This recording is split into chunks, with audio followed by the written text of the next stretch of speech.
নবীজি বললেন, আবু বকর, এতদিন তোমার নাম শুধু আবু বকর ছিল, আজকে আমি নবী তোমার নামের সাথে স্পেশাল একটা লকব লাগায় দিলাম, সিদ্দিক উপাধি দিয়া দিলাম। এখন আবু বকর সিদ্দিক হয়ে যায়।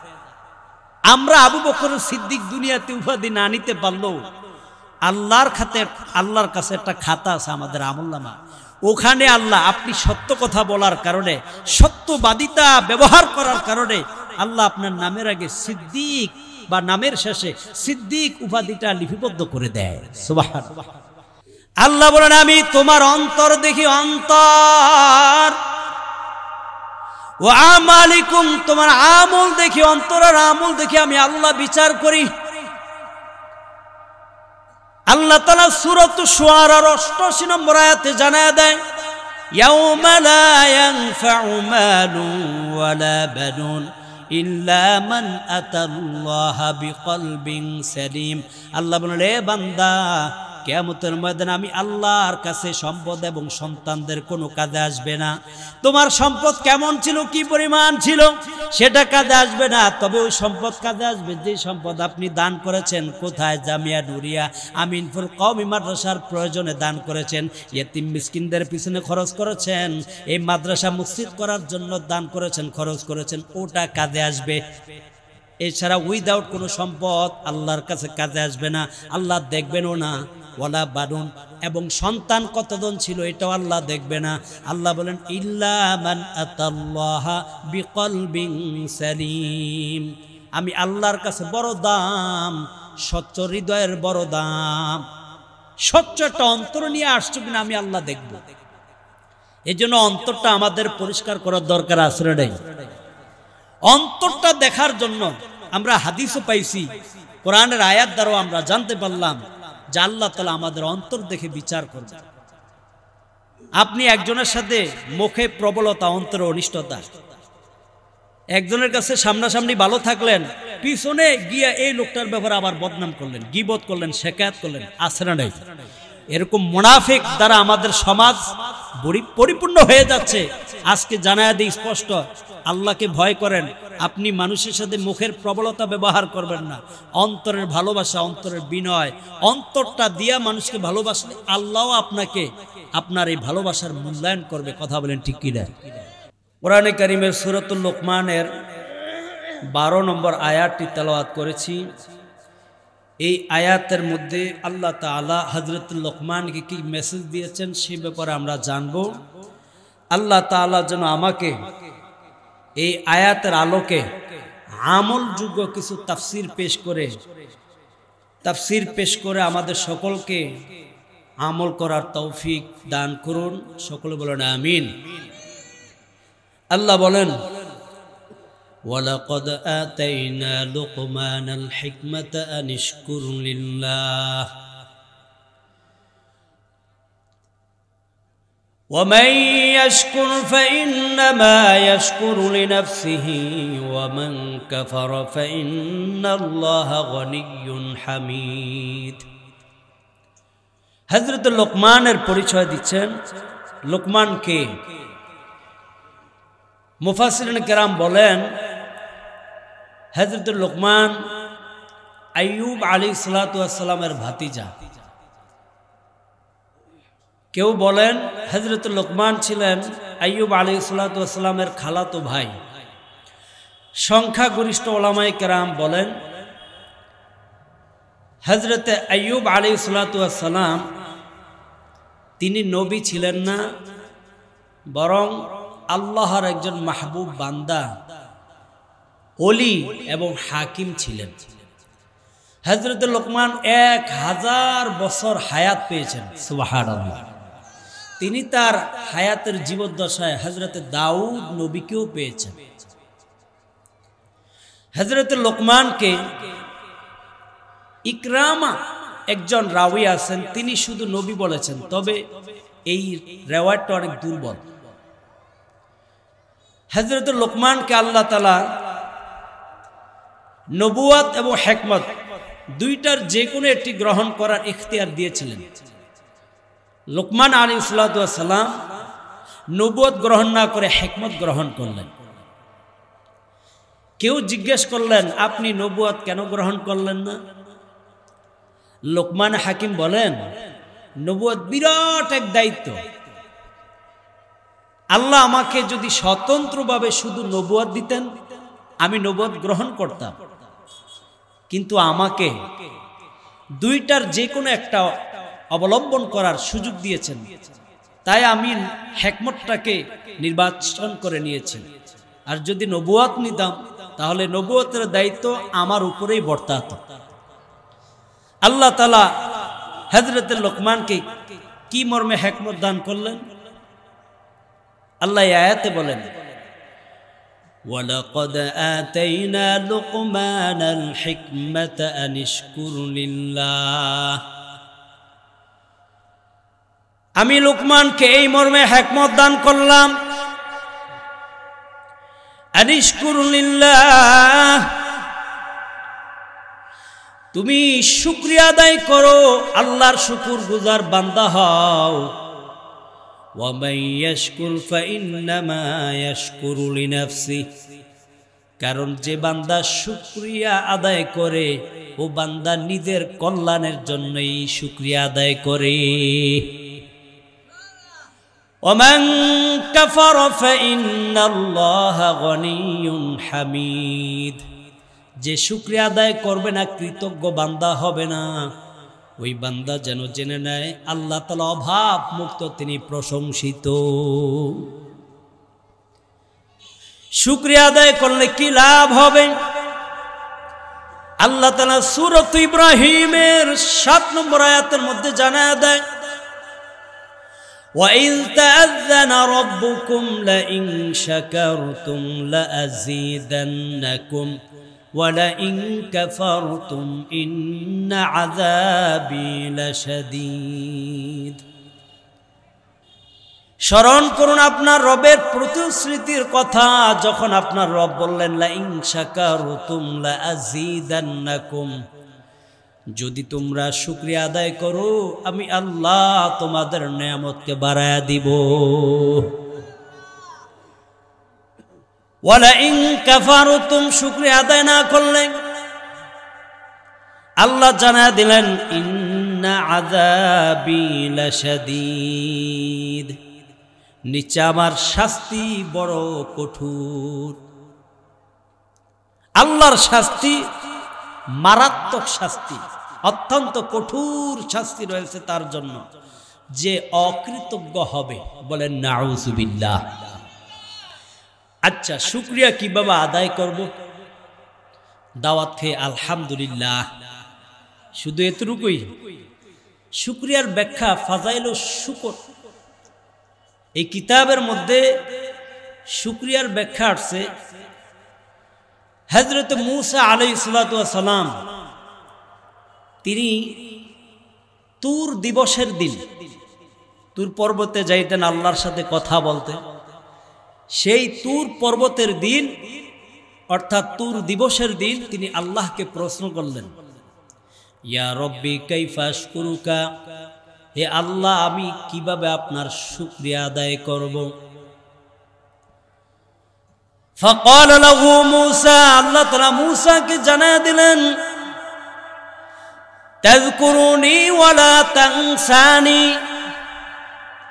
মূসা তুমি আমাকে স্মরণ করবা, সদা সর্বদা তুমি আমার স্মরণে মশগুল থাকবা, আমাকে ভুলে যেও না। ফাইদা যাকারতানি ফালা তানসানি, ফাইদা যাকারতানি ফাকাদ শাকারতানি, যখন তুমি আমি আল্লাহর স্মরণে মশগুল থাকবা, কেমন জানি তুমি আমার শুকরিয়া আদায় করে যাচ্ছ।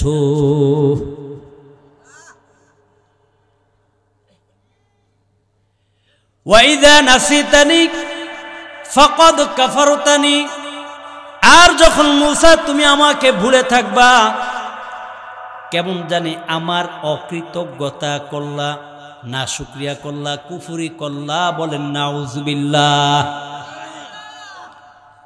এই অংশ থেকে আমরা জানতে পারলাম আল্লাহ নবী মুসা আল্লাহকে জিজ্ঞাসা করলেন কিভাবে আপনার শুকরগুজার বান্দা হতে পারি। আল্লাহ তাআলা জানায় দিলেন আমাকে যারা সদা সর্বদা স্মরণে রাখে এটাই তার পক্ষ থেকে শুকরিয়া আদায় হয়ে যায়। আমরা আল্লাহকে স্মরণ করব তো আমাদের পক্ষ থেকে শুকরিয়া আদায় হবে। আল্লাহকে যদি আমরা স্মরণ করি তো আল্লাহও আমাদেরকে স্মরণ করবে। আল্লাহ বলেন ফাযকুরুনি আযকুরকুম ওয়াশকুরু লি ওয়ালা তাকফুরুন। তুমি আমি আল্লাহকে স্মরণ করবা, আমি আল্লাহও তোমাকে স্মরণ করব। শুধু বিপদের সময় আল্লাহকে স্মরণ করলে চলবে না, সুস্থতার সময় আল্লাহকে স্মরণ করার দরকার আছে না নাই? আল্লাহ বলেন আকিমিস সালাতা লিযিকরি, বান্দা তুমি আমার স্মরণে সালাত আদায় করো। আল্লাহ বলেন সালাত আদায় করা এটা আল্লাহকে সবচাইতে অধিক পরিমাণ স্মরণ করার মাধ্যম। সবচাইতে বড় স্মরণের মাধ্যম হচ্ছে সালাত আদায় করা। সালাত না আদায় করলে, নামাজ না আদায় করলে কি হবে এটা তো আমরা জানি। কিয়ামতের ময়দানে যারা জান্নাতি হবে, সূরাতুল মুদ্দাসিরের মধ্যে আল্লাহ জানায় দেয় ফি জান্নাতি ইয়াতাসাআলুন আনিল মুজরিমিনা মা সালাকাকুম ফি সাকার।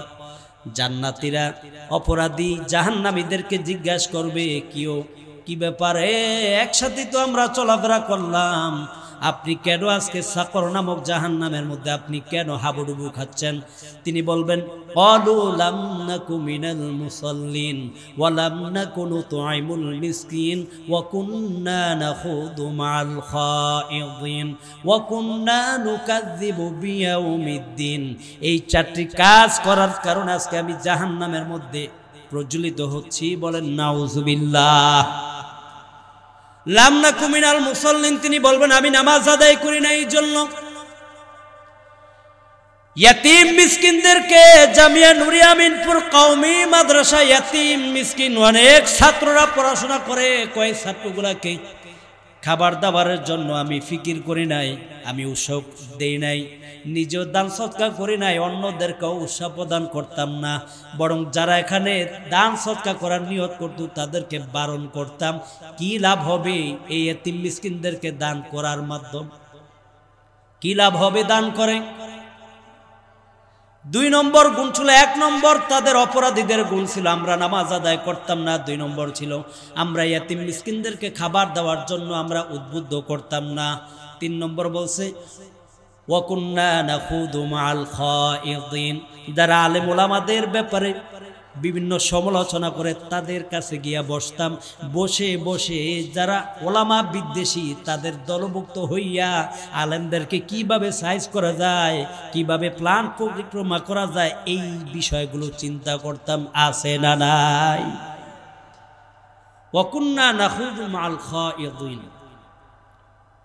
কিভাবে আলেমদের সমালোচনা করা যায়, ইসলামের সমালোচনা, কোরআনের সমালোচনা যারা করে, এই মুনাফিকদের মজলিসে বৈঠকে বেনামাজিদের সাথে বসিয়া বসিয়া নামাজিদের সমালোচনা করত, কোরআন হাদিসের সমালোচনা করত, এরপরে আলেম ওলামাদের সমালোচনা করত। এরকম লোক আছে না নাই?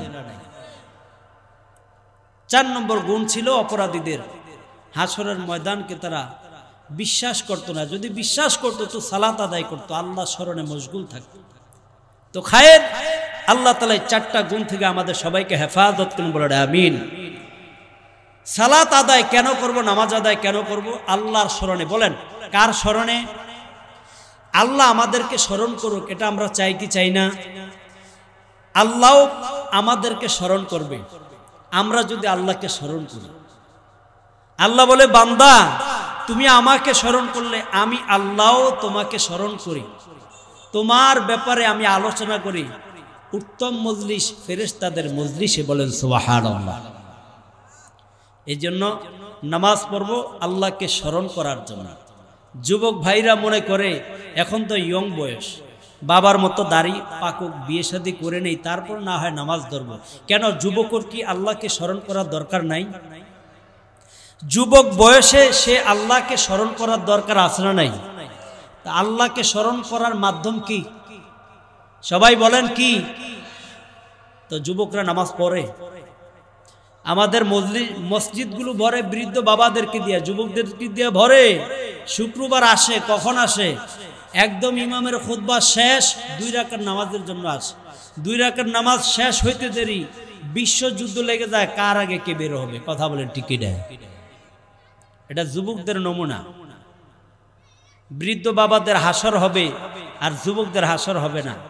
বৃদ্ধ বাবাদের আল্লাহ দরকার, যুবকদের আল্লাহ দরকার নাই। বৃদ্ধ বাবাদের জান্নাত দরকার, আমার যুবক ভাইদের জান্নাত দরকার নাই। কি বিষয়টা এমন মনে হয় না? তাহলে কেন যুবক বয়সে সে আল্লাহকে ভুলিয়া থাকি? কিভাবে বলেন? আল্লাহর কত মায়া, কত দয়া। তোমার এত সুন্দর চেহারা দিয়া বানাইলো, তুমি আল্লাহকে ভুলে থাকার জন্য? আল্লাহ তাআলা আমাদের সকল যুবক ভাইদেরকে এখন থেকেই 5 ওয়াক্ত নামাজের মাধ্যমে আল্লাহকে স্মরণ করে যাওয়ার তৌফিক দান করুন। বলে আমিন। তাহলে শুকরিয়া আদায় কিভাবে হয় এটা আমরা জানলাম।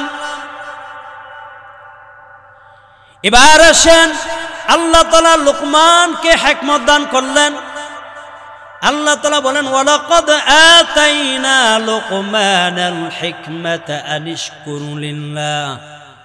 আমি লুকমানকে হিকমত দান করলাম। হিকমত দ্বারা কি বোঝায়?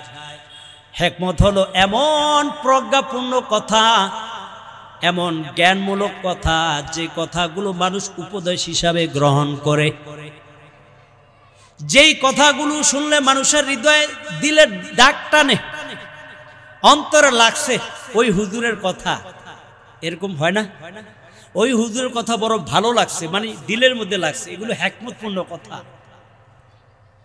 হযরত লোকমানকে বললেন, কেউ জিজ্ঞেস করলেন, কিভাবে আপনি এই প্রজ্ঞা হিকমত অর্জন করলেন? কিভাবে আপনি হাকিম হলেন? হযরত লোকমান বললেন, আমি 3টা জিনিসের মাধ্যমে এই হিকমত অর্জন করেছি। বলেন কয়টা জিনিস? 1 নম্বর বললেন, ওয়াসিদকু হাদিসিন, সত্য কথা বলে, সত্যবাদিতার ব্যবহার করে, সত্য পথে চলে, সত্য কথা বলে, সত্যবাদিতার ব্যবহার করে তিনি হিকমত অর্জন করলেন। আল্লাহ নবী আমাদেরকেও জানায় দেয়, সহিহ মুসলিমের 2607 নম্বর হাদিস, নবীজি সাহেব আব্দুল্লাহ ইবনে মাসউদ রাদিয়াল্লাহু তাআলা আনহু বলেন, ক্বালা রাসূলুল্লাহ সাল্লাল্লাহু আলাইহি ওয়াসাল্লাম, আলাইকুম বিসিদকি ফাইন্নাস সিদকা ইয়াহদি ইলাল বিররি ওয়া ইন্নাল বিররা ইয়াহদি ইলাল জান্নাহ।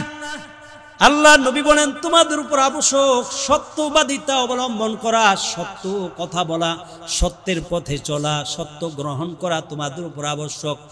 কেননা সত্য বিষয়গুলো মানুষকে কল্যাণের পথ দেখায়, আর প্রত্যেকটা কল্যাণ মানুষকে জান্নাতের রাস্তা দেখায় দেয়। ওমা ইয়াজালুর রাজুলু ইয়াসদুকু ওয়া ইয়াতাহাররা সিদকা হাত্তা ইউকতাবা ইনদাল্লাহি সিদ্দিকা। এক ব্যক্তি সদা সর্বদা সত্য কথা বলে, এই জন্য ওই ব্যক্তিটার নাম যদি আব্দুর রহমান হয়, আব্দুর রহমানের নামের আগে আল্লাহর কাছে একটা খাতা আছে, ওই খাতার মধ্যে আমার বান্দার এই নামের আগে সিদ্দিক উপাধিটা লিখে দাও। দুনিয়ার মধ্যে নবীজি সিদ্দিক উপাধি দিয়েছিলেন একজন ব্যক্তিকে, তার নাম কি জানেন? হযরত আবু বকর সিদ্দিক রাদিয়াল্লাহু তাআলা আনহু।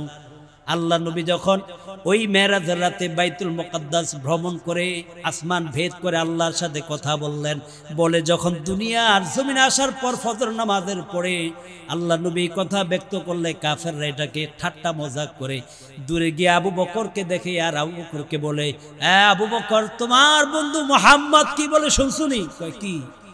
তোমার বন্ধু মোহাম্মদ নাকি আজকে রাত্রে বাইতুল মুকাদ্দাসে গিয়েছে, ওখান থেকে নাকি আসমান ভেদ করে আরশ আজিমে আল্লাহর সাথে কথা বলে তারপরে আসছে।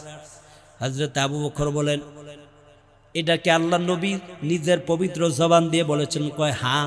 এবার আবু বকর বলেন, আমি যদি আল্লাহ রসুল বলে থাকেন, আমি আবু বকর বিনা দ্বিধায় এটাকে বিশ্বাস করে নিলাম। আল্লাহ রসুলের কাছে এই বিষয়টা যাওয়ার পর নবীজি বললেন, আবু বকর, এতদিন তোমার নাম শুধু আবু বকর ছিল, আজকে আমি নবী তোমার নামের সাথে স্পেশাল একটা লকব লাগায় দিলাম, সিদ্দিক উপাধি দিয়ে দিলাম। এখন আবু বকর সিদ্দিক হয়ে যায়। আমরা আবু বকর সিদ্দিক দুনিয়াতে উপাধি না নিতে পারলেও আল্লাহর কাছে একটা খাতা আছে আমাদের আমলনামা, ওখানে আল্লাহ আপনি সত্য কথা বলার কারণে, সত্যবাদিতা ব্যবহার করার কারণে আল্লাহ আপনার নামের আগে সিদ্দিক বা নামের শেষে সিদ্দিক উপাধিটা লিপিবদ্ধ করে দেয়। সুবহানাল্লাহ। এই জন্য সিদ্দিক উপাধি পাইতে চাননি আপনারা? আল্লাহ চাহে তো কিয়ামতের ময়দানে যদি আবু বকর সিদ্দিক বলে ডাক দেয়, আমাদের সিদ্দিক নামের উপাধির কারণে আমরাও দাঁড়ায় যেতে পারি। আল্লাহ তাআলা আমাদের সবাইকে সত্যবাদিতা অবলম্বন করে আবু বকর সিদ্দিকের যে উপাধি, এই উপাধিটা গ্রহণ করে হযরত আবু বকরের সাথেই আল্লাহ আমাদেরকে জান্নাতে যাওয়ার সুযোগ করে দেন, বলেন আমিন। এরপরে বললেন, ওয়া ইয়াকুম ওয়াল কাযিবা ফাইন্নাল কাযিবা ইয়াহদি ইলাল ফুজুর ওয়া ইন্নাল ফুজুরা ইয়াহদি ইলান নার। আল্লাহ নবী বলেন,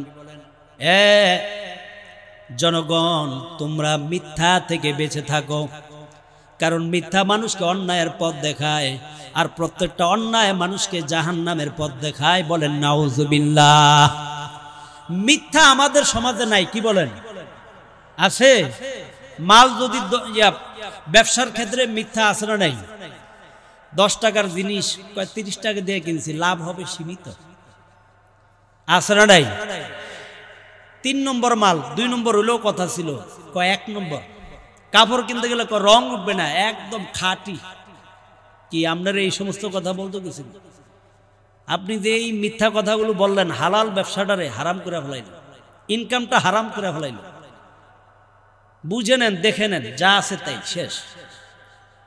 ব্যবসার ক্ষেত্রে মিথ্যা, কর্মের ক্ষেত্রে মিথ্যা, সব জায়গায় আজকে মিথ্যা আছে না নাই?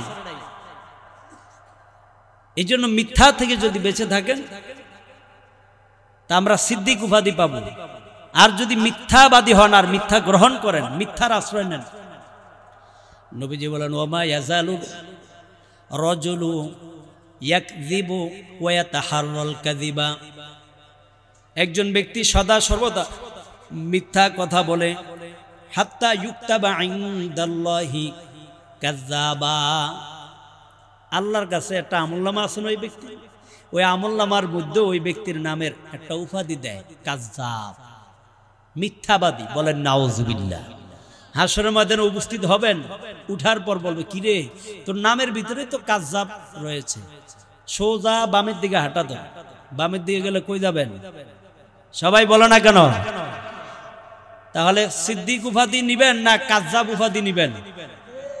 আল্লাহ তাআলা আমাদের সবাইকে মিথ্যা কথা থেকে, মিথ্যাবাদী হওয়া থেকে, মিথ্যা থেকে বেঁচে থেকে সত্যবাদিতার লকব নিয়ে যেন আমরা সকলে দুনিয়া থেকে বিদায় নিতে পারি, আল্লাহ তৌফিক দান করুন, বলেন আমিন। তাহলে জানলাম 1 নম্বর, হযরত লোকমান হিকমত অর্জন করেছেন সত্যবাদিতা ব্যবহার করে।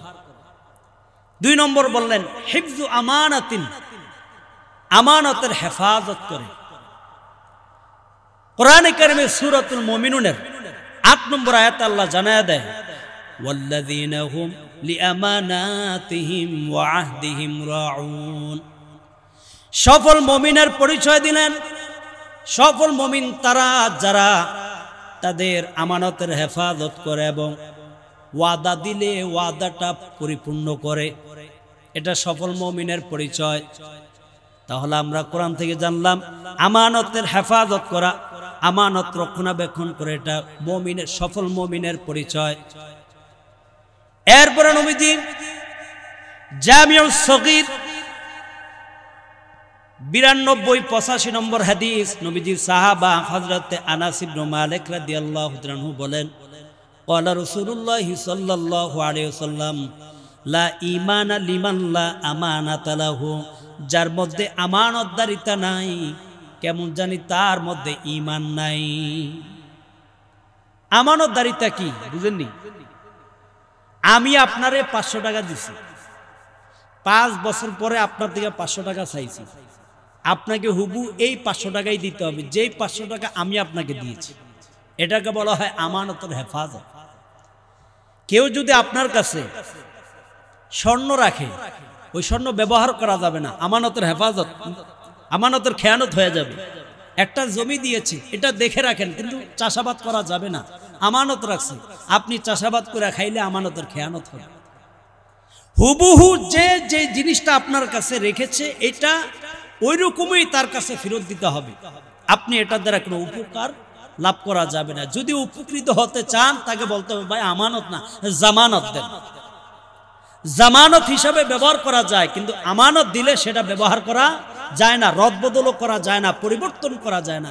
আপনি চিন্তা করেন কি বলছেন নবীজি, আপনার মধ্যে যদি আমানত না থাকে তো কেমন জানি আপনার মধ্যে ঈমান নাই, কেমন জানি না, মানে আপনার মধ্যে ঈমান নাই। এই জন্য সকলে আমানত রক্ষা করবো তো ইনশাআল্লাহ। মনে রাখবেন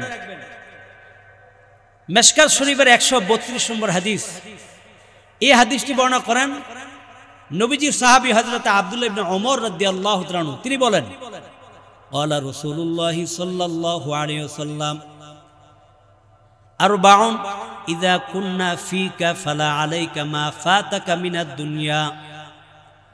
আল্লাহ নবী বলেছেন যার মধ্যে 4টা গুণ থাকে, 4টা গুণ, 4টা গুণাবলী যার মধ্যে পাওয়া যায়, ওই ব্যক্তির দুনিয়ার অন্য কোনো নিয়ামত না থাকলেও, নিয়ামত না পেলেও তার মধ্যে আফসোস থাকার কথা না। সেজন্য আফসোস না হয়, দুঃখ প্রকাশ না করে, কারণ তার মধ্যে 4টা গুণ আছে। কয়টা গুণ? 1 নম্বর নবী বলেন হিফজু আমানাতিন, আমানতের গুণ যদি আপনার মধ্যে থাকে। 2 নম্বর বললেন ওয়াসিদকু হাদিসিন, সত্য কথা বলা। 3 নম্বর বললেন ওয়াহুসনু খলিকাতিন, সৎ চরিত্রতা, অর্থাৎ মন্দের বিপরীত ভালো ব্যবহার। মন্দের বিপরীত ভালো ব্যবহার আজকে আমাদের সমাজে অনেকাংশে দেখা যায় না। একটু যদি কেউ আপনাকে একটা থাপ্পড় মারে, এটার বিনিময়ে আরো 10টা থাপ্পড় কিভাবে দেওয়া যায়, কিভাবে আরো 10টা লোক ফিট করা যায়, বড় বড় নেতা মন্ত্রী ধরা যায়। কথা বলেন ঠিক কিনা? সামান্য একটু অন্যায় বরদাস্ত করতে পারে না, আমারে গালি দিবি, আমার সাথে সম্পর্ক অমুকের সাথে তমুকের সাথে, সব নিয়ে আসে। এই যে আপনি মন্দের বিপরীত ভালো ব্যবহার করলেন না, অথচ ভালো ব্যবহার করলে আপনার জন্য কি ছিল? হাদিসটি হচ্ছে তিরমিজি শরীফের 37-46 নম্বর হাদিস। নবীজি সাহাবা হযরত আলী রাদিয়াল্লাহু তাআলা আনহু তিনি বলেন ক্বালা রাসূলুল্লাহ সাল্লাল্লাহু আলাইহি ওয়াসাল্লাম, আল্লাহর নবী ইরশাদ করেন, হাদিসের মাফহুম আছে, মাফহুমুল হাদিস হচ্ছে যে বান্দা যার মধ্যে 3টা গুণ পাওয়া যাবে। মানব দেহের মধ্যে 360টা জোড়া আছে, আল্লাহ তাআলা ওই 360টা জোড়ার জন্য ওই বান্দার জান্নাতটাকে ওয়াজিব করে দেয়। মানব দেহের মধ্যে 360টা জোড়া আছে, এই 360টা জোড়ার জন্য আল্লাহর জান্নাত আবশ্যক হয়ে যায় 3টা গুণ যদি কারো মধ্যে থাকে। বলেন কয়টা গুণ? 3টা গুণ। 1 নম্বর বললেন সিলমান কতআক, যে ব্যক্তি আত্মীয়তার সম্পর্ক জোড়া লাগায়, ভাইয়ের সাথে ভাইয়ের সম্পর্ক নাই, কারণ জায়গা জমি নিয়ে বিরোধ লাগছে, ভাই বোনের সাথে সম্পর্ক নাই, চাচা আর বাবার সাথে সম্পর্ক নাই, আছে না নাই? সমাজের মধ্যে পাড়া প্রতিবেশীর সাথে সম্পর্ক নাই।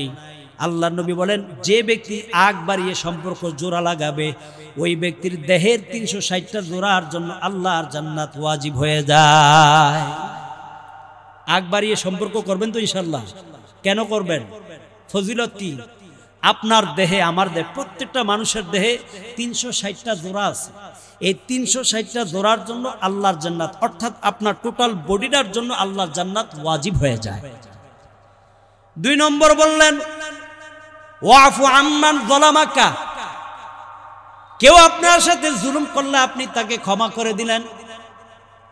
এই ক্ষমা করে দেওয়ার কারণে আল্লাহ তাআলা আপনার দেহে 360টা জোড়ার জন্য আল্লাহর জান্নাতকে ওয়াজিব করে দেয়। 3 নম্বর বললেন ওয়া আহসিন ইলা মান আসাআ ইলাইক, যে ব্যক্তি তোমার সাথে মন্দ ব্যবহার করে, খারাপ ব্যবহার করে, তুমি তার বিনিময়ে বদলা খারাপ দিও না, বরং ভালো ব্যবহার যদি করো, আল্লাহর নবী বলেন তোমার দেহের 360টা জোড়ার জন্য আল্লাহর জান্নাত ওয়াজিব হয়ে যায়। এই 3টা গুণ আমরা অর্জন করতে পারবো না ইনশাআল্লাহ? অনেক কঠিন নাকি? অনেক কঠিন। 1 নম্বর আত্মীয়তার সাথে আগ বাড়িয়ে সম্পর্ক জোড়া লাগানো। 2 নম্বর কেউ আপনার উপর জুলুম করলে তাকে ক্ষমা করে দেওয়া। 3 নম্বর কেউ আপনার সাথে খারাপ ব্যবহার করলে তার সাথে ভালো আচরণ করা। আল্লাহ তাআলা আমাদেরকে 3টা গুণ অর্জন করে আমাদের দেহের 360টা জোড়ার জন্য আল্লাহর জান্নাতটা যেন আবশ্যক করে নিতে পারি, বলেন আমিন। তাহলে কি বললাম?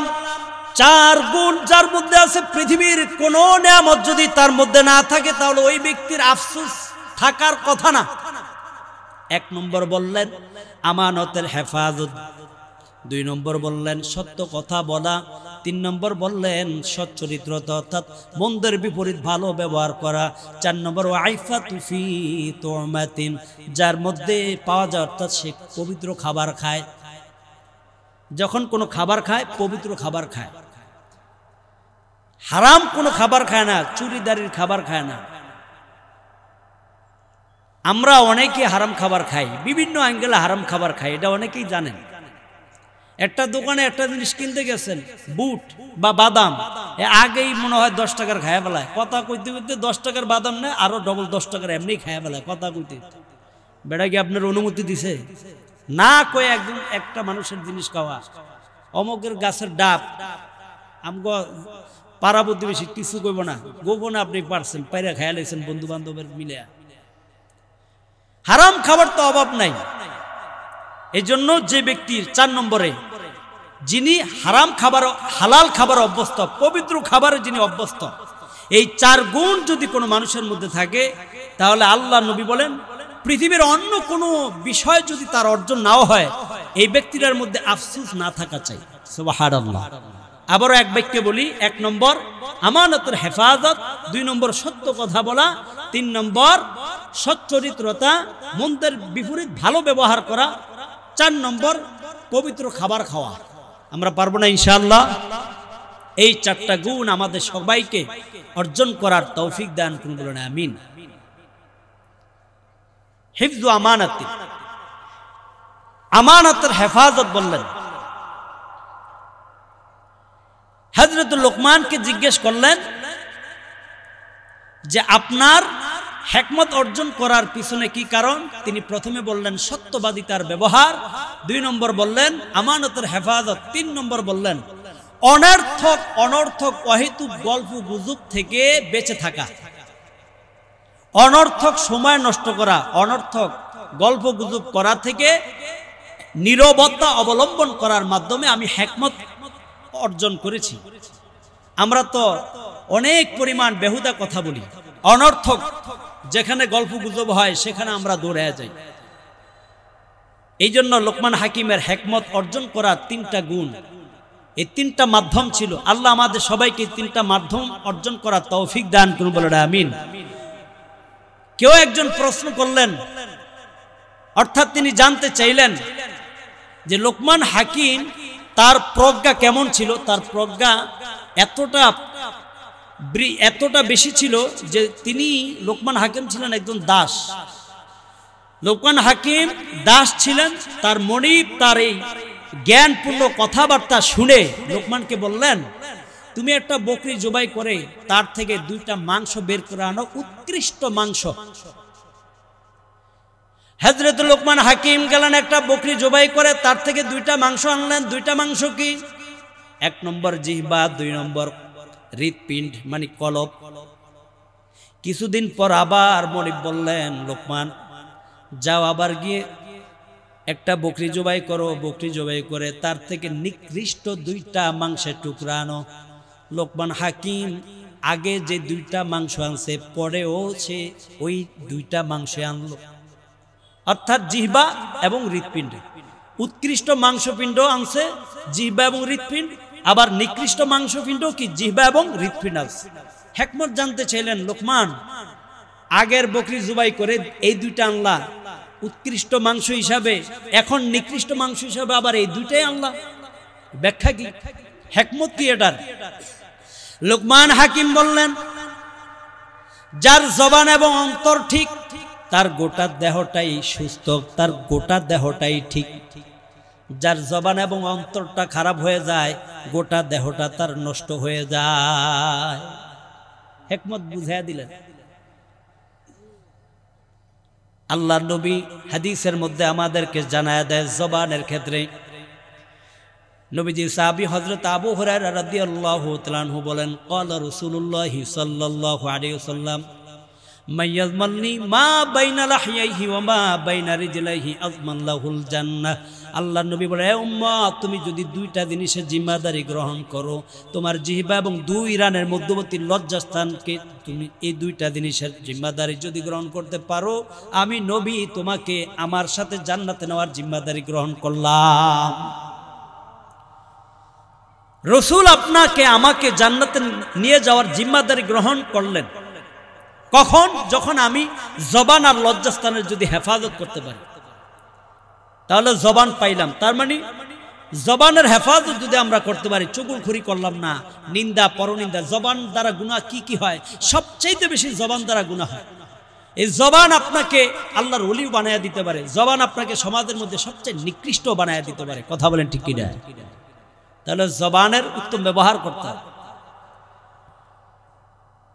কলবের ক্ষেত্রে সহিহ বুখারীর 56 নম্বর হাদিস, নবীজির সাহাবা নু'মান ইবনে বশীর রাদিয়াল্লাহু তাআলা তিনি বলেন, ক্বালা রাসূলুল্লাহ সাল্লাল্লাহু আলাইহি ওয়াসাল্লাম, আল্লাহ নবী বলেছেন, আলা ওয়া ইন্না ফিল জাসাদি মুদগাতান, যে দেখো মানুষের দেহের মধ্যে একটা মাংসপিণ্ড আছে, ইযা সলাহাত সলাহাল জাসাদু কুল্লুহু, যখন এই মাংসপিণ্ডটা ভালো থাকে, গোটা দেহটাই তার সুস্থ থাকে। ওয়া ইযা ফাসাদাত ফাসাদাল জাসাদু কুল্লুহু, আর যখন মাংসপিণ্ডটা নষ্ট হয়ে যায়, গোটা দেহটা তখন অসুস্থ হয়ে যায়।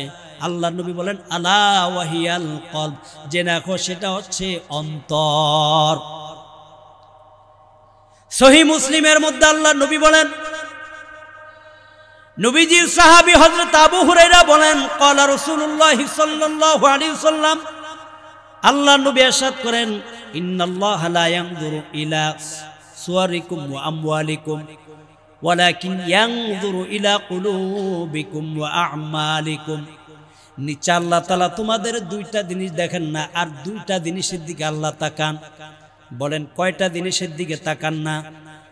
দুইটা জিনিস, আর দুইটা জিনিসের দিকে আল্লাহ তাকান। যেই দুইটা জিনিসের দিকে আল্লাহ তাকান না কি? এক নম্বর আল্লাহ বললেন সূরত, তুমি বান্দা খাটো না লম্বা, সুন্দর না কালো, তুমি দেখতে চিকন না মোটা, আমি আল্লাহর কাছে তোমার এটার দাম নাই, কিন্তু সমাজের মধ্যে এটার বড় দাম। মেয়ে বিয়া দিবে, ছেলেটা কেমন হ্যান্ডসাম, ছেলেটা স্মার্ট সুন্দর, ছেলেটা লম্বা চূড়া, এক নম্বর। দুই নম্বর আল্লাহ বলেন, ওয়া আমওয়ালিকুম, আমি বান্দার সম্পদ দেখি না, বান্দার সম্পদ কম না বেশি, তামাম দুনিয়ার মালিক হয়ে গেল, আল্লাহর কোনো কিছু আসে যায় না। কিন্তু আমরা এই দুইটা জিনিস দেখি। আল্লাহ কয় এই দুইটা জিনিসের দাম আমার কাছে নাই, কিন্তু আমাদের কাছে এই দুইটা জিনিসের দাম আছে। মেয়ে বিয়া দেওয়ার ক্ষেত্রে ছেলের ব্যাপারে জানি, ছেলে কেমন সুন্দর নি? হ্যাঁ সুন্দর। সম্পদ টম্পদ আসেনি? আছে। আবার ছেলে পক্ষের জিজ্ঞাসা করি, মেয়ে পক্ষ দেখতে গেছেন, মালপানি আসেনি? মেয়ে সুন্দর এবং মালপানিও আছে, সম্পদশালী। ফাসপার বিজাতির দিন, ধর্ম দেখিয়া ছেলেরও পাত্ররে গ্রহণ করতে চায় না, পাত্র ওনারাও ধর্ম দেখিয়া মেয়েও গ্রহণ করতে চায় না। কথা বলে ঠিক কিনা? আল্লাহ নবী বলেন, বিয়ে করবা, ওলি জামালিহা ওলি হাসাবিহা ওলি মালিহা, ঠিক আছে, সম্পদও দেখতে হবে, মালও দেখতে হবে, বংশও দেখতে হবে, তবে নম্বর বললেন বলি দিনইহা, তার দিন দেখো। যদি দিনদারিত্ব প্রাধান্য পাও, মানে দিনদারিত্ব দেখো, আর বাকি তিনটা না থাকে, তাহলে তুমি দিনদারিত্বকেই প্রাধান্য দিয়ে বিয়ে করো। আজকে আমাদের সমাজে একজন আলেমের প্রস্তাব দিলে কলেজ পড়ুয়া, ভার্সিটি পড়ুয়া নারীরা বলে, না না হুজুর মানুষ, আম্মা কষ্ট হইব, ইবাদত করাইবো, নামাজ পড়াইবো, ওযু করাইবো, এটি পারতাম না, হুজুরের কাছে বিয়া বইব না, হ্যাঁ হুজুর পছন্দ না, এর দেখতে হইব, কারণ হুজুরের গালে দাঁড়িয়ে আছে, হুজুর নামাজ পড়ায়, এরা নামাজ পড়াইব, পর্দার সাথে চালাইবো, বেপর্দায় চলাফেরা করছে। এখন বিয়ে হওয়ার পরে এক লম্পটের সাথে বিয়ে হওয়ার পরে যখন দেখে কিরে 3 মাসের বেলায় ছেলে দেখি পরকীয়ার লিপ্ত, কথা বলে ঠিক কিনা? এই ছেলের মধ্যে তো আল্লাহর ভয় নাই, নামাজ নাই, রোজা নাই, ইসলাম নাই, সে তো এখন দুনিয়া ভব ঘুরে, আর কোথায় কোন নারী আছে সবার সাথে সম্পর্ক জুড়ে। এখন এই নারী আসিয়া কয়, আম্মা কার কাছে বিয়া দিলেন? ছেলে স্মার্ট দেখলেন, সম্পদ দেখলেন, ও তো সম্পদ দিয়া মদ খায়, জুয়া খেলে, ও আমার সময় দেয় না, কার কাছে বিয়া দিলেন? আম্মা আমি এই ছেলের কাছে থাকবো না, ডিভোর্স হওয়ার পরে এখন হুজুর খুঁজে। কি আলেম কই আছে? হুজুরা বালা, কারণ হেরা মদ খায় না, টাকার অপব্যবহার করে না, সম্পদের অপচয় করে না, জুয়া খেলে না, তারা নারীদেরকে মারে না, আঘাত করে না, নারীদেরকে ভালোবেসে নামাজের কথা বলে, ইসলামের কথা বলে, ইসলাম অনুযায়ী, ইসলামের বিধান অনুযায়ী নারীটাকে চালায়, নারীর অধিকার রক্ষা করে। এখন আলেম স্যার যখন সিঙ্গেল ছিল আলেমরে পছন্দ করে না, অহরহ। আল্লাহ তাআলা আমাদের সমাজের, আমাদের সবাইকে এই বিষয়গুলো বুঝার তৌফিক দান করুন, বলে আমিন। তা আমরা দুইটা জিনিস দেখি, একটা হলো সুন্দর, একটা হলো সম্পদ। আল্লাহ কয় বান্দারে তোদের এই সম্পদ আর সৌন্দর্য আমার কোনো কিছু দাম নাই, আমার কাছে এটার আমার কোনো প্রয়োজন নেই, আমি দুইটা জিনিস শুধু দেখবো। বলেন কয়টা জিনিস? আল্লাহ বলেন ওয়ালাকিন ইয়ানজুরু ইলা কুলুবিকুম ওয়া আ'মালিকুম। আল্লাহ বলেন আমি তোমার অন্তর দেখি, অন্তর, ও আমালিকুম তোমার আমল দেখি, অন্তরের আমল দেখি আমি আল্লাহ বিচার করি। আল্লাহ তাআলা সূরাত শুআরার ৮৮ নম্বর আয়াতে জানায় দেয়, ইয়াউমা লা ইয়ানফাউ মালুন ওয়ালা বানুন ইল্লা মান আতাল্লাহা বিকলবিন সালিম। আল্লাহ বলেন রে বান্দা, কিয়ামতের ময়দানে আমি আল্লাহর কাছে সম্পদ এবং সন্তানদের কোনো কাজে আসবে না। তোমার সম্পদ কেমন ছিল, কি পরিমাণ ছিল, সেটা কাজে আসবে না, তবে ওই সম্পদ কাজে আসবে যে সম্পদ আপনি দান করেছেন। কোথায়? জামিয়া নুরিয়া আমিনপুর কওমি মাদ্রাসার প্রয়োজনে দান করেছেন, ইয়েতিম মিসকিনদের পিছনে খরচ করেছেন, এই মাদ্রাসা মসজিদ করার জন্য দান করেছেন, খরচ করেছেন, ওটা কাজে আসবে। এছাড়া উইদাউট কোনো সম্পদ আল্লাহর কাছে কাজে আসবে না, আল্লাহ দেখবেনও না। ওয়ালা বানুন, এবং সন্তান কতজন ছিল এটাও আল্লাহ দেখবে না। আল্লাহ বলেন ইল্লা মান আতাল্লাহা বিকলবিন সালিম। আমি আল্লাহর কাছে বড় দাম, স্বচ্ছ হৃদয়ের বড় দাম, স্বচ্ছ একটা অন্তর নিয়ে আসছো কিনা আমি আল্লাহ দেখব। এই জন্য অন্তরটা আমাদের পরিষ্কার করার দরকার আছে রে। অন্তরটা দেখার জন্য আমরা হাদিসও পাইছি, কোরআনের আয়াত দ্বারাও আমরা জানতে পারলাম যে আল্লাহ তাআলা আমাদের অন্তর দেখে বিচার করবেন। আপনি একজনের সাথে মুখে প্রবলতা, অন্তরে অনিষ্টতা, একজনের কাছে সামনাসামনি ভালো থাকলেন, পিছনে গিয়া এই লোকটার ব্যাপারে আবার বদনাম করলেন, গীবত করলেন, শেকায়াত করলেন, আছে না নাই? এরকম মুনাফিক দ্বারা আমাদের সমাজ পরিপূর্ণ হয়ে যাচ্ছে। আজকে জানায়া দিই স্পষ্ট, আল্লাহকে ভয় করেন, আপনি মানুষের সাথে মুখের প্রবলতা ব্যবহার করবেন না, অন্তরের ভালোবাসা, অন্তরের বিনয়, অন্তরটা দিয়া মানুষকে ভালোবাসলে আল্লাহও আপনাকে আপনার এই ভালোবাসার মূল্যায়ন করবে। কথা বলেন ঠিক কিনা? এমনি এমনি মানুষের কাছে আপনাকে প্রিয় বানায়া দিবে না। তো খায়ের আমরা জানলাম হযরত লোকমান হাকিম তিনি অন্তরের বিষয় ব্যাখ্যা দিলেন। যার অন্তর ঠিক আর জবান ঠিক, ওর পুরা দেহটাই ঠিক, ওর আমলও বিশুদ্ধ হয়ে যায়, আল্লাহ তার আমল ওই বিশুদ্ধ আমল দেখবে। লোকমান হাকিমের একটি আয়াত, যে আয়াতটা 12 নম্বর আয়াতের ব্যাখ্যা মাত্র আমি এতটুকু করলাম। এখন লোকমান হাকিমের যে পরিচয় আল্লাহ দিয়েছেন, কারণ লোকমান হাকিম তার সন্তানকে অনেকগুলো উপদেশ দিয়েছেন যা আল্লাহর কাছে বড় ভালো লাগছে। এরপরে তা আল্লাহ জানায় দেয়, وَإِذْ قَالَ لُقْمَانُ لِابْنِهِ وَهُوَ يَعِظُهُ يَا بُنَيَّ لَا تُشْرِكْ بِاللَّهِ إِنَّ الشِّرْكَ لَظُلْمٌ عَظِيمٌ। আল্লাহ বলেন স্মরণ করেন যখন লোকমান তার সন্তানকে ওয়াদের ছলে বলল, হে সন্তান, লা তুশরিক বিল্লাহ, তুমি আল্লাহর সাথে কাউকে শরীক করবা না, কারণ ইন্না শিরকা লাযুলমুন আযীম, আল্লাহর সাথে শিরক করা এটা মস্ত বড় অপরাধ। এই মাদ্রাসার মধ্যে ঈমান আকীদার সংশোধন করা হয়, ঈমান আকীদা শিক্ষা দেওয়া হয়। হযরত লোকমান তার সন্তানকে সর্বপ্রথম ঈমান আকীদা সংশোধন করে দেওয়ার জন্য তিনি এই কথাটা বললেন। আল্লাহর সাথে তিনি তার সন্তানের একটা পরিচয় করায়া দিলেন, ঈমান আকীদার সংশোধন করায়া দিলেন। আমরা আমাদের সন্তানদের ঈমান আকীদা সংশোধন করার জন্য কেজি স্কুলে পাঠাই। কি বলেন? কেজি স্কুলে পাঠাইলে আল্লাহর সাথে পরিচয় হয়, আল্লাহর সাথে সম্পর্ক হয়। সকালবেলা আহারে, শীতে কনকন, বুড়া বুড়ি ঠন ঠন, বাচ্চারে উঠে কেজি স্কুলে নিয়ে যায় আগে আগে। মাদ্রাসা নিলেও তো মায়ের এই কষ্টটার বদৌলতে আল্লাহ প্রত্যেকটা মুহূর্তে সেকেন্ডে সেকেন্ডে সওয়াব দান করতেন। আজকে সেই মা বাবা তার সন্তানকে মোটরসাইকেলে করে, গাড়ি করে কেজি স্কুল বিভিন্ন জায়গায় নিয়ে যায়। এটা আল্লাহর সাথে পরিচয় করে দেওয়ার মাধ্যম। এই জামিয়া নুরিয়া আমিনপুর কওমি মাদ্রাসা একমাত্র আল্লাহর সাথে পরিচয় করে দেওয়ার মাধ্যম। কথা বলেন ঠিক কিনা? হযরত লোকমান তার সন্তানকে ছোট্টবেলায় সর্বপ্রথম আল্লাহর সাথে সম্পর্ক জুড়ে দিয়েছে। শিরক মস্ত বড় অপরাধ, আমরা সকলেই জানি।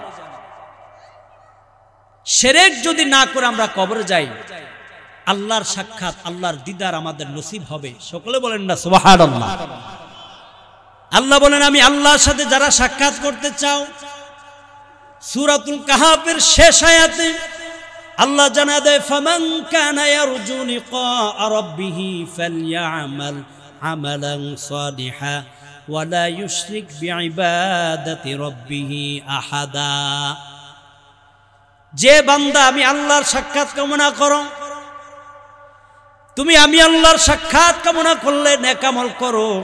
নেক আমল করার ক্ষেত্রে আমি আল্লাহর সাথে কাউকে শরীক করা যাবে না, কিন্তু আমাদের কর্মের ক্ষেত্রে শরীক হয়ে যায়। কিভাবে হয়? আল্লাহর নবী তার ওই যে প্রথম খলিফা আবু বকরকে বললেন, আবু বকর তুমি অন্ধকার রাতে কালো পাথর উপর দিয়া কালো পিপিলিকা গেলে তুমি দেখতে পাবানি। আবু বকর বলে, না না না, এটা তো বড় দুঃসাধ্য ব্যাপার, কিভাবে দেখবো? আল্লাহর নবী বলেন, আবু বকর শুনে নাও, তোমাদের আমলনামার মধ্যে এরকম ভাবে শিরক ঢুকে যায় যা তোমরা বুঝতেও পারো না। হযরত আবু বকর বললেন, ইয়া রাসূলুল্লাহ, কিভাবে শিরক থেকে বের হব? আল্লাহর নবী একটা আমল শিখিয়ে দিলেন। আল্লাহর নবী বলে, আবু বকর তুমি এই আমলটা করবা, আল্লাহুম্মা ইন্নী আউযু বিকা আন উশরিকা বিকা ওয়া আনা আ'লামু ওয়া আস্তাগফিরুকা লিমা লা আ'লামু। একবার একটু পড়ায় আপনাদেরকে বলেন, আল্লাহুম্মা ইন্নী আউযু বিকা আন উশরিকা বিকা ওয়া আনা আ'লামু ওয়া আস্তাগফিরুকা লিমা লা আ'লামু। আমি কি বলছি এই দোয়ার মাধ্যমে আল্লাহকে? আল্লাহুম্মা ইন্নী আউযু বিকা আন উশরিকা বিকা, আয় আল্লাহ আমি আপনার সাথে শিরক করা থেকে আশ্রয় চাই, জানিয়া বুঝিয়া আপনার সাথে শিরক করা থেকে আশ্রয় চাই। ওয়া আনা আ'লামু ওয়া আস্তাগফিরুকা লিমা লা আ'লামু, আর না জানিয়া না বুঝিয়া যদি শিরক হয়ে যায় তার জন্য আপনার কাছে ক্ষমা চাই। কারণ কোন বান্দা যদি শিরক মুক্ত হইয়া কবরে যায় কিন্তু তার আমলনামে অনেক গুনাহ আছে, শিরকের কোনো গুনাহ নাই। আল্লাহ বলেন, ইন্নাল্লাহা লা ইয়াগফিরু আন ইউশরাকা বিহি ওয়া ইয়াগফিরু মা দুনা যালিকা লিমান ইয়াশা। নিশ্চয় আমি আল্লাহ কিয়ামতের ময়দানে যে বান্দা শিরক ছাড়া অন্য কোনো গুনাহ নিয়ে আসে, শিরকের গুনাহ আল্লাহ মাফ করবে না, কিন্তু এছাড়া অন্য কোনো গুনাহ নিয়ে গেলে আল্লাহ যাকে ইচ্ছা তাকে মাফ করে দিতে পারেন। কোনো বান্দা যদি শিরকের গুনাহ নিয়ে কবরে যায় নাই, অন্য কোনো গুনাহ নিয়ে কবরে গেছে, যে পরিমাণ গুনাহ নিয়ে কবরে যাবে আল্লাহ তাআলা ওই পরিমাণ ক্ষমা নিয়ে বান্দার কাছে উপস্থিত হয়ে যায়। শিরক থেকে বাঁচার জন্য এই দোয়াটা আমরা আমল করব ইনশাআল্লাহ। আবারও বলি, আল্লাহুম্মা ইন্নী আউযু বিকা আন উশরিকা বিকা ওয়া আনা আ'লামু ওয়া আস্তাগফিরুকা লিমা লা আ'লামু। এই দোয়াটা শিখে নেবেন ইনশাআল্লাহ, যেন আমরা সকলে শিরক মুক্ত হইয়া শিরক মুক্ত আমল নেওয়ার জন্য আমরা সকলে কবরে যেতে পারি। আল্লাহ তৌফিক দান করুন, আমিন। ওয়া আখিরু দাওয়ানা আলহামদুলিল্লাহি রাব্বিল আলামিন।